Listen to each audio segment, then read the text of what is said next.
Sir. ఇప్పుడు పోర్టుల గురించి చెప్పారు మంత్రి గారు. ఆల్రెడీ వాటికి నిధులు కార్పొరేషన్ నుంచి లోన్లు తీసుకొచ్చి టెండర్లు కాల్ఫర్ చేసేసి ఆల్రెడీ రామాయపట్నం పోర్ట్ అయితే 65% కంప్లీట్ అయింది అధ్యక్ష. నేను మొన్న డిఆర్సీలు అడిగాను, ఇప్పుడు కూడా మంత్రి గారు డైరెక్ట్గా అడుగుతా ఉన్నా. మీరు పోర్ట్ కాంట్రాక్ట్ని మారుస్తున్నారా, ప్రైవేట్ పరం చేస్తున్నారా పోర్టులు? మా సూటి ప్రశ్న. పోర్టులు అన్నీనా లేకపోతే రామాయపట్నం ఒకటేనా? ఫిషింగ్ హార్బర్లు అవి ప్రైవేట్ పరం అవుతున్నాయా లేకపోతే అవన్నీ ప్రభుత్వమే టేకప్ చేసిందా? గత ప్రభుత్వంలో 4 పోర్టులు కానీ ఫిషింగ్ హార్బర్లు కానీ జెట్టీస్ కానీ మొత్తం కూడా ప్రభుత్వ ఆధీనంలో ప్రభుత్వ నిధులతోనే కార్యక్రమాలు జరుగుతా ఉన్నాయి అధ్యక్ష.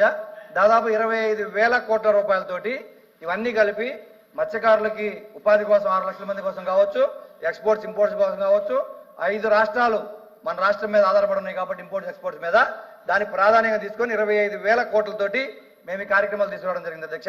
వీటిలో ఏ ప్రైవేట్ పరం చేస్తున్నారు, ఏ ప్రభుత్వ ఆధీనంలో ఉంటున్నాయి, ఈ వివరాలు ఇస్తే దాన్ని బట్టి మళ్ళీ మాకు అవకాశం ఉంది అధ్యక్ష. మురళి గారు సార్ మంత్రి గారు